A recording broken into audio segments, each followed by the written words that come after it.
haqiqatni aytayapti.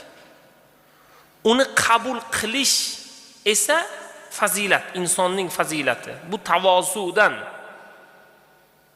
Bugun ko'pchilik orasida bir masala bor.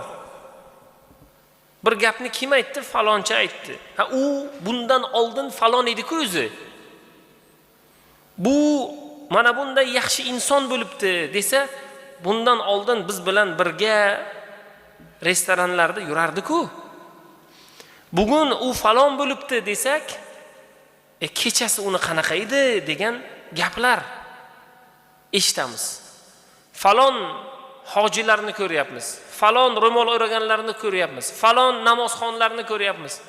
Birodar, tavozu mana shunda kim bo'lishligidan qat'iy nazar haqiqatni ko'rsatib, sizga haqiqatni gapiryaptimi, uni qabul qiling. Qabul qilmayapsizmi? Sizda kibr bor.